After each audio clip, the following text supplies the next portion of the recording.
Managing Airbnb rentals wasn't just a side gig, it was my reset button. After 10-hour workdays staring at code, fixing everyone else's mess, I found peace in paint rollers and drywall. Each place I ran had a story. I'd poured time, money, and more sweat than I cared to admit into transforming neglected spaces into weekend escapes for couples, solo travelers, and road-weary professionals. That Thursday night, the rain tapped against the windows like a reminder. Some people relax to ocean sounds, I had precipitation in spreadsheets. I was knee-deep in last-minute bookings, sipping cheap instant coffee, when something caught my eye on the dashboard. A reservation came in for one of my newer units, the one with the balcony view I was particularly proud of. Nothing unusual about the timing or the payment. But the name didn't sit right. A generic alias, like someone punched letters until it sounded vaguely believable. I wouldn't have given it a second glance if it weren't for the profile picture. I stared at it, blinked twice, then zoomed in. My stomach flipped. It was Jessica. Not a look-alike. Not someone who resembled her. It was my wife, unmistakably her. Same sun-kissed blonde highlights, the tiny freckle above her left brow. A selfie I'd taken of her at the beach last summer. She'd used that picture for a burner Airbnb account. My first instinct was confusion. Maybe it was a surprise. A staycation she'd planned for the two of us. It was our anniversary soon, and she had been distant lately, but I chalked that up to work stress. Maybe she was trying to fix things in her own way. Maybe this was a gesture. But that flicker of hope was short-lived. The puzzle pieces refused to click into anything comforting. She'd told me she had late meetings all week. Kept mentioning a new colleague, Kyle, someone I hadn't met, but whose name kept surfacing in casual complaints or playful stories. Too casual. Too frequent. And then there were the little things. The sudden change in her wardrobe, more dresses, more makeup, a new perfume I'd never smelled before. She'd started leaving her phone face down, on silent, even at home. Her laughter felt rehearsed.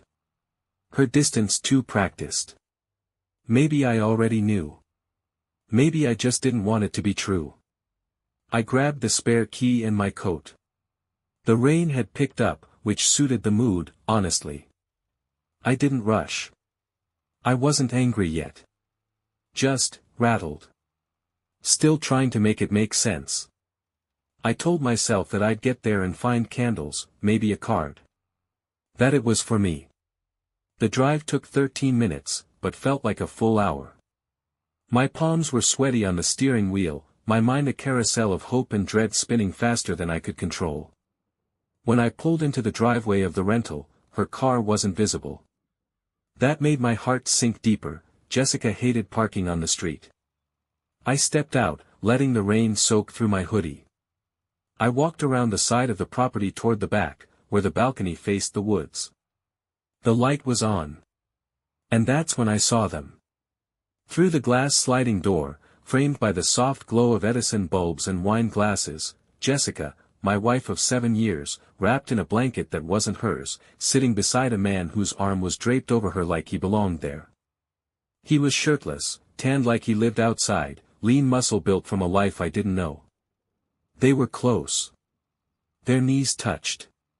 He said something and she laughed, the laugh that used to be mine.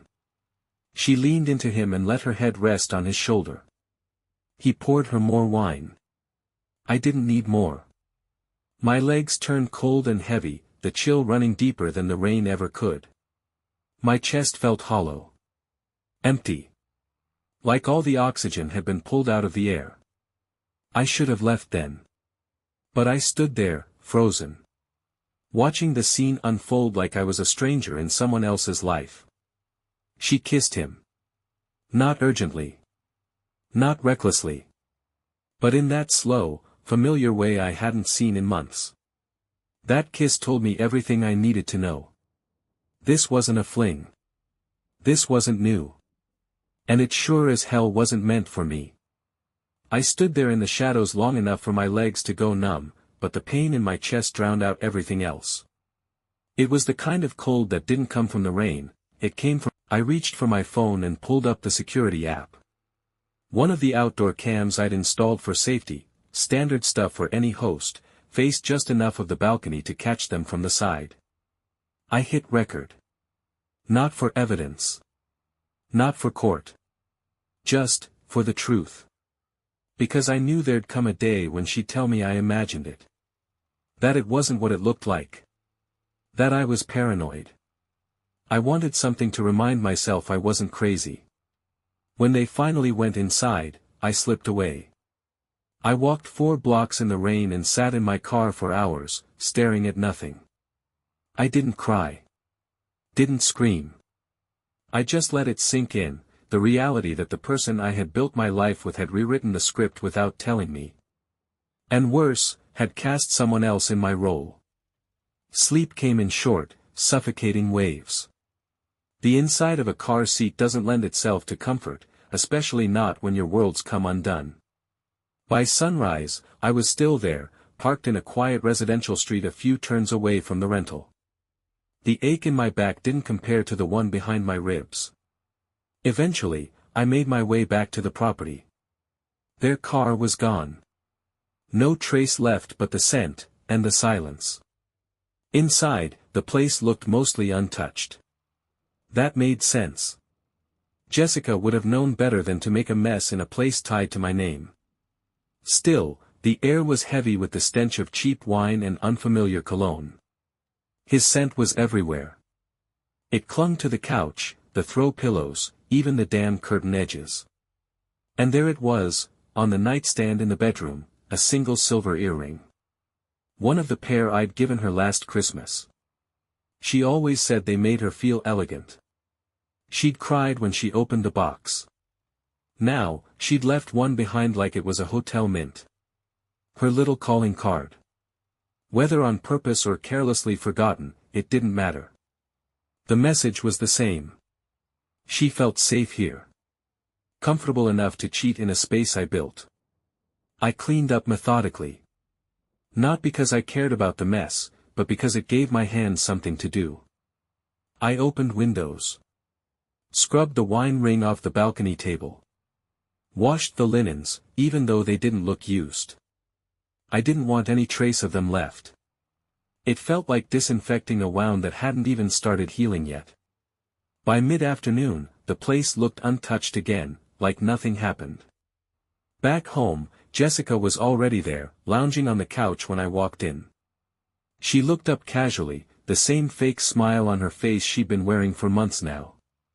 She talked about sushi, some imaginary traffic jam, and how tired she was. I nodded. I played along. I smiled. Not because I forgave her. Because I had decided something far more important. This wasn't going to end in a fight. It wasn't going to be a drunken meltdown or a confrontation caught on a neighbor's Ring camera. She wanted drama. She wouldn't get it from me. She wanted chaos. She'd find none. But she would regret thinking I was weak. I spent that night in the garage. She thought I was working on my usual projects, fixing up an old dresser I'd rescued from a curb, maybe wiring a new sconce. But I wasn't building furniture anymore. I was building a story. First, I went through the security footage. I clipped the exact frame where her face turned to the side, just enough for recognition. Then I saved the shots where she leaned into him, where their hands tangled like ivy. I scrubbed the audio, nothing clear anyway, and adjusted the brightness. I had no intention of using it yet. But it needed to be ready. Next, I made changes to the listing. I knew the property better than anyone.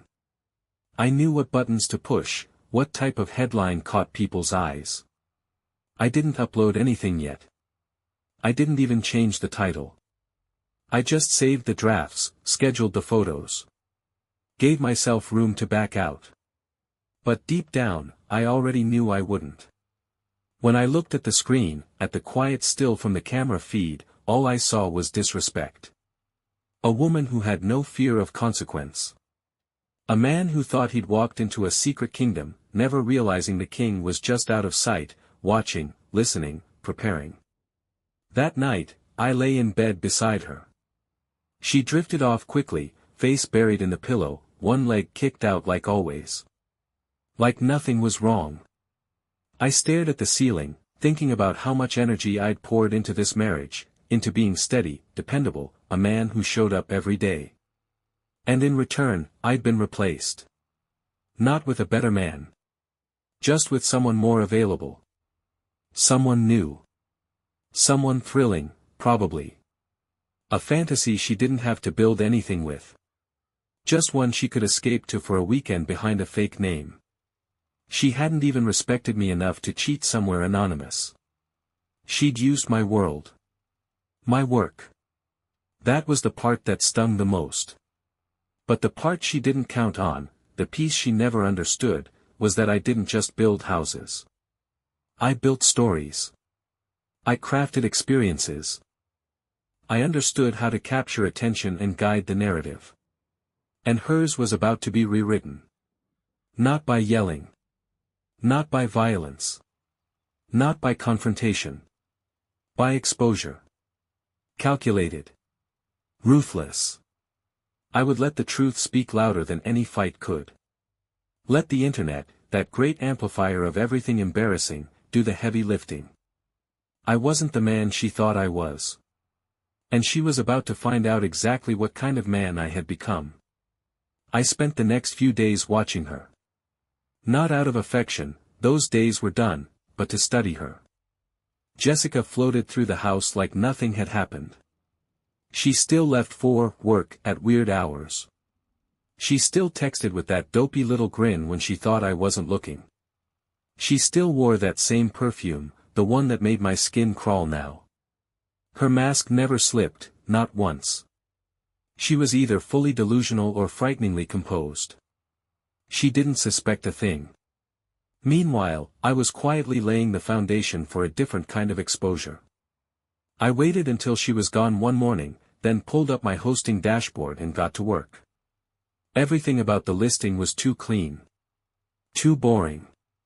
Too vanilla. So I rewrote it, line by line, like carving something into stone with a steady hand. The new title practically typed itself, Cheater's Paradise. Not subtle. Not clever. But it hit like a punch to the gut, which was exactly the point. Then came the photos. I had cleaned up the footage enough to walk the line between suggestive and safe. The key was ambiguity. Faces turned just enough. Hands caught mid-gesture. The moment she leaned against him on the balcony, his arm looped lazily around her shoulders.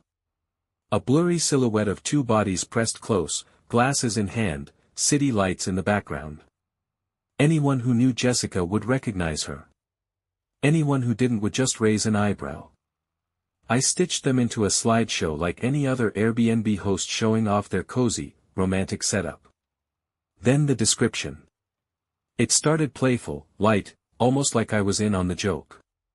Perfect for secret lovers. Private balcony.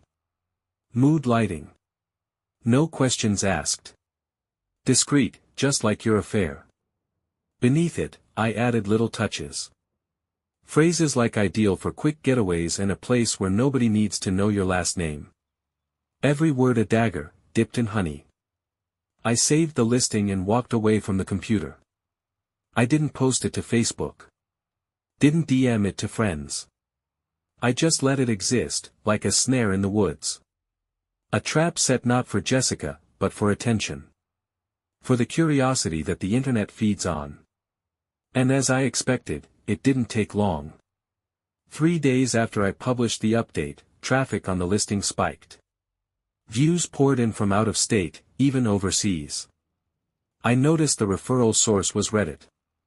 A travel sub had picked it up, someone had screenshotted the listing and posted it under the headline, "This Airbnb host is on a whole other level of petty." That post went viral within hours. Then came the TikToks. A girl with bright eyeliner and a conspiracy board aesthetic made a video breaking down the images. Facial recognition comparisons. Pauses on every blurry frame. Speculation ran wild. Was it staged? Was it real? The internet didn't care. It was juicy. It was mysterious. It was meme-worthy. And best of all, it was true. Within days, the internet had done what it always does best. They investigated. Someone who followed Jessica's old fitness blog recognized her earrings. Someone else found Kyle's LinkedIn. Comments started flying. Threads opened. People who knew her through her side hustle began connecting dots. And then, inevitably, it leaked into real life. Jessica's corporate job, an office management position with a lifestyle brand, had a strict image clause. Her employer caught wind of the situation after a client forwarded the listing and asked, half-jokingly, if it was one of their influencer campaigns. She didn't get a call. She got a warning email and then a formal HR meeting. Her face when she came home that day was the first crack I saw in her armor. She didn't say much.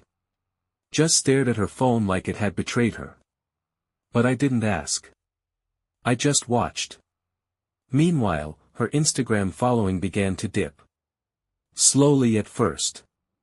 Then in waves. Brands pulled their tags. A pre-scheduled post disappeared. Someone commented that they couldn't support a homewrecker who turned a rental into a scandal. She tried to spin it. Posted a vague story about jealous people and toxic rumors. But nobody bought it. Screenshots live forever. And then came Kyle's fallout. Turns out he wasn't single. He was married. 2 kids. A nice house in the suburbs and a PDA wife who had no idea what he'd been doing on Thursday nights. But the internet doesn't respect secrets. Someone found his wife's public Facebook. Screenshots of the listing landed in her inbox, anonymously, along with a timeline of Kyle's Airbnb visits. Complete with the new title, Cheater's Paradise. From what I heard later, she kicked him out the next day. Posted a picture of herself with a glass of champagne and the caption, "Cheers to closure." I didn't smile. Not really. But something settled inside me, a quiet satisfaction, not joy. Not revenge. Just clarity. The truth had legs. And it didn't need me to push it. It ran all on its own. Jessica still hadn't pieced it together. Not fully. She had no idea the knife in her back had my fingerprints on it. She raged quietly for days, watching her online presence dry up, acting like the victim. Whispers followed her at work. Her mood flipped constantly, snapping at emails, pacing the kitchen, crying silently in the bathroom. I remained silent. Calm. Present. Cooking dinner. Folding laundry. Smiling like a man completely unaware of what was happening. Because that was the plan. Let her world fall apart without warning. Let her wonder who set the fire. Let her sit in the ruin and try to convince herself it wasn't deserved. And I would keep watching, every slow-motion collapse, every desperate attempt to recover, knowing exactly where it all started. On a balcony. With wine. And lies. She finally broke one morning. I was sipping coffee at the kitchen counter, pretending to scroll through headlines, when I heard the front door slam hard enough to shake the windows. Jessica's heels echoed across the hardwood like gunshots. Her mascara was smudged, hair in a state of panic I'd never seen on her before. She was unraveling, and I could see it in her hands, trembling as she clutched her phone like it might save her from drowning. Tears were already in her eyes. Not quiet ones. Loud, messy ones. She said something sharp, accusatory, laced with disbelief, like I had shattered something sacred. Like I had set fire to a perfect picture she had painted for the world. Her voice cracked from the strain of holding it together. She wanted to know why I'd ruined her life. I didn't raise my voice. Didn't flinch. I just tilted the screen of my laptop toward her, showing her the very thing she'd made herself, the listing, in full view, now accompanied by over 200 public comments and nearly as many private booking requests. That was the moment her shoulders dropped. Her mouth opened, but no words came. Her whole world shrank down to a screen she couldn't argue with. For a split second, she looked like she was going to vomit. Then she turned and locked herself in the bathroom. I let her sit in silence. She didn't realize it yet, but that was the easy part. Later that afternoon, while she buried herself in damage control texts and frantic voice memos, I drove across town to meet my lawyer. A quiet woman with a steel-trap mind and an aversion to small talk. She already had everything she needed: screenshots, saved texts, booking records, timestamps from the cameras. I'd even printed out credit card statements showing Jessica's little side expenditures. Not for clothes. Not for groceries. But for hotel room charges, private ride shares from unfamiliar addresses, and expensive meals she'd claimed were part of client dinners. It was all there. There wouldn't be a shouting match. No slammed doors, no broken plates, no scenes for the neighbors. Just paperwork, signatures, and the slow, silent machinery of consequences grinding into motion. The divorce was filed by the end of the week. Quietly. Efficiently. The way I handled everything else in life. Jessica didn't fight it. She couldn't. There wasn't a single piece of leverage she had left. The moment she'd brought Kyle into my world, into my space, she'd forfeited any claim to the benefit of the doubt. And Kyle, well, his collapse was even more cinematic. His wife, Alyssa, I learned later, wasn't just any scorned spouse. She was a licensed private investigator with a sharp instinct for storytelling. When the footage landed in her lap, courtesy of an anonymous link, not that she needed help connecting the dots, she didn't cry. She created. The very next week, her business rolled out a new digital campaign, a short, haunting ad called "Know What They're Hiding." The opening scene. A blurred shot of two figures on a balcony, backlit by string lights. The copy read, "If your gut says something's wrong, you're probably right." It was shared over 1 million times in less than a month. Kyle's face didn't appear, but those who knew him knew. And those who didn't still understood the message. Her inbox exploded. Bookings tripled. She turned betrayal into branding. It was brutal. Brilliant. Deserved. And through it all, I stayed still. I didn't respond to Jessica's attempts to talk. I didn't return the voicemail where her voice cracked as she begged me to explain how I could be so cold. I didn't feel cold. I just felt done. It was strange, honestly. I always imagined betrayal would feel like fire, blazing, red-hot fury tearing through everything in its path. But instead, it felt like ice. Like watching a building collapse from the outside. I didn't have to rush in and save anyone. I didn't have to scream warnings. I just had to let gravity do its job. The people around us started choosing sides. Some reached out quietly to express support, surprised at how calm I seemed. Others distanced themselves from both of us, unwilling to get caught in the blast radius. Jessica's social circle, once carefully curated with filters and brunch photos, was noticeably quieter. I spent my nights cleaning the house, not out of spite, but because I needed to make the space mine again. I replaced the framed photos in the hallway with black and white prints I'd taken on hiking trips alone. I boxed up her things without ceremony. No drama. Just closure. I didn't gloat. Didn't post about it. Didn't write think pieces on betrayal or trauma. I just got better. Turns out, healing isn't loud. It doesn't need an audience. Jessica moved out 2 weeks after the divorce was filed. She left a few things behind. A worn sweatshirt of mine she used to steal. A drawer of tangled jewelry. Some old notebooks filled with yoga poses and half-baked journal entries. I didn't touch them. Just sealed the box and set it in the garage. Every once in a while, I'd check the listing. Not because I needed to, but because the page had taken on a life of its own. Cheater's Paradise became a sort of urban legend. People booked it for the story. For the thrill. Couples on the edge of breaking up reserved it as a last-ditch retreat. Friends dared each other to spend the night and not start a fight. The reviews were absurdly positive. The space didn't just host stories anymore. It became one. And me? I slept better. The kind of sleep that comes after months of pretending everything's okay. Turns out, telling the truth without raising your voice is its own kind of power.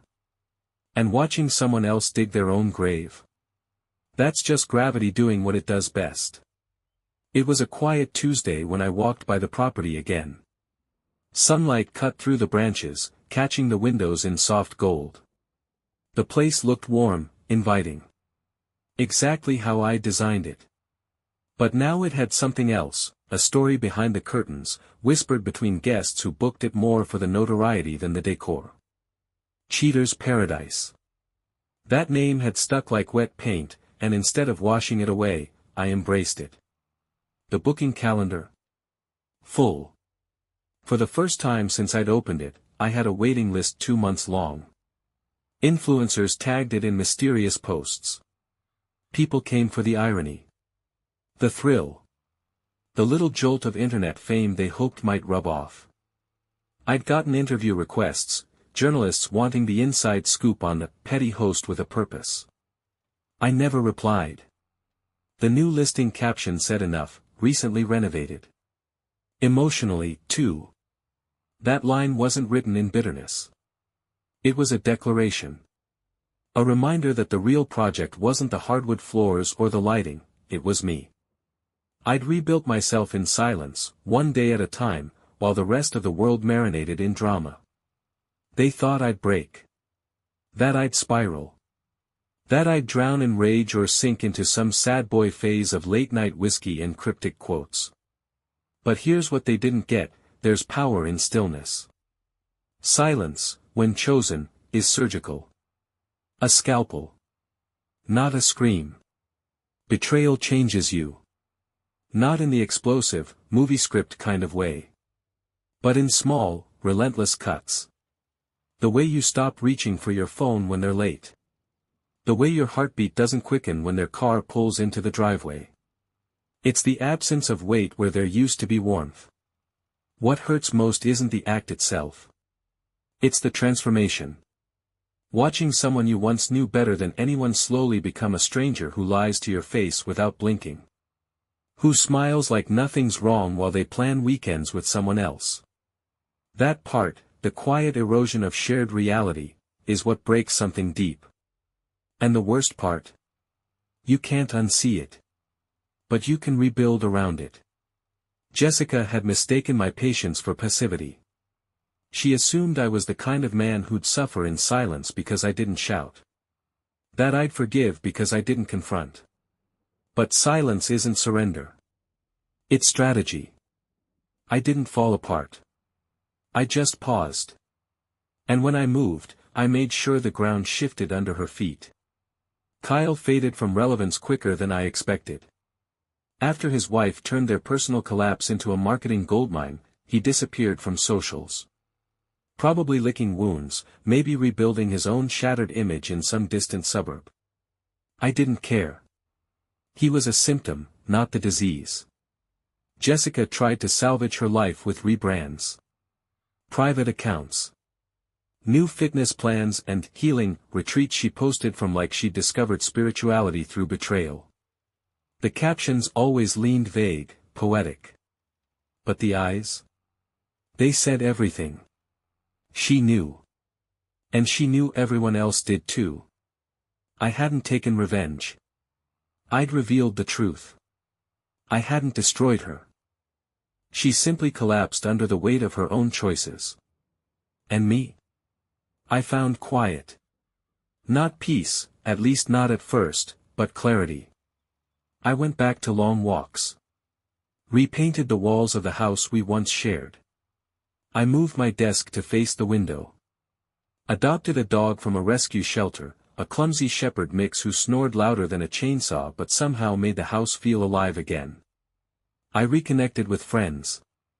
Ones I'd kept at arm's length during the slow decay of my marriage, too distracted trying to make something broken seem whole. Life didn't get perfect.